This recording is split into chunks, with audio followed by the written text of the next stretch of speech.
Hello बच्चों, let's read this question.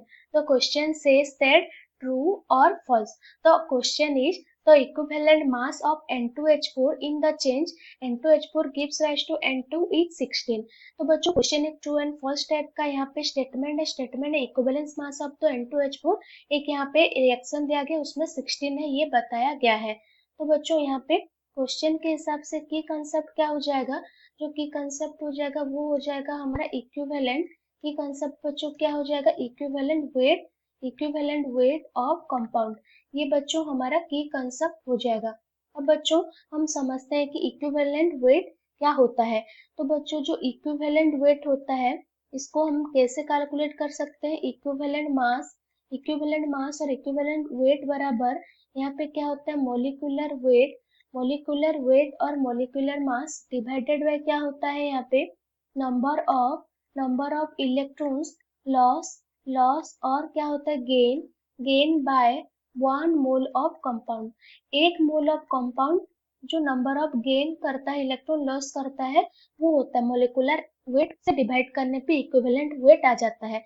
और बच्चों हम और बोल सकते हैं यहाँ पे जो इक्विवेलेंट वेट होता है इक्विवेलेंट वेट जो होता है वो क्या होता है इक्विवेलेंट मास बराबर यहाँ पे होता है मोलिकुलर मास डिवाइडेड बाय हम इसको लिख सकते हैं डिवाइडेड बाय एन फैक्टर भी हम यहाँ पे बोल सकते हैं।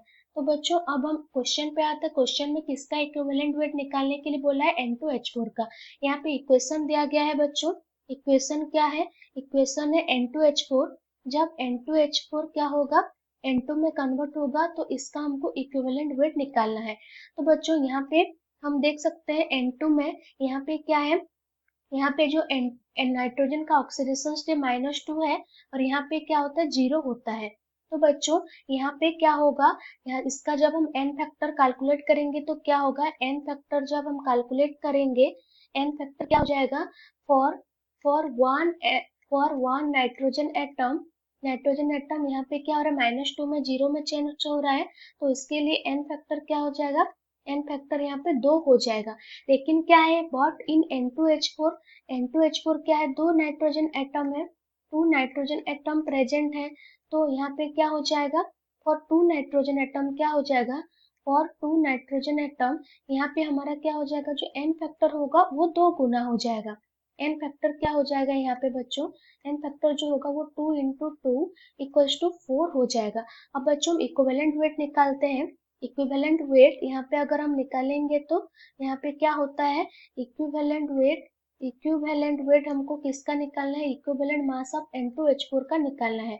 N2H4 इक्वल्स टू यहाँ पे क्या होगा मोलिकुलर मास किसका N2H4 का हो जाएगा, molecular mass of N2H4 divided by n factor 4 हो जाएगा। तो बच्चों हमको मोलिकुलर मास निकालना है, मोलिकुलर मास किसका निकालना है हमको N2H4 का निकालना है।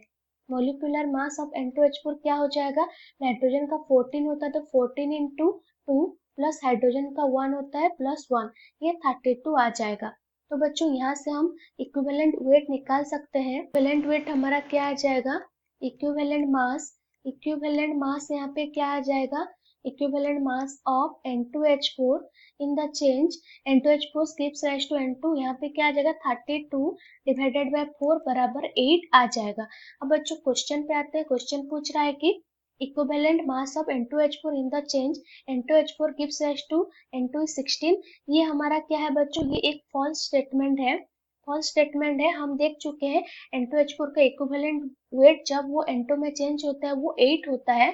तो हमारा क्या है क्वेश्चन के हिसाब से ये स्टेटमेंट फॉल्स स्टेटमेंट है। I hope you understood it well. Best of luck, thank you.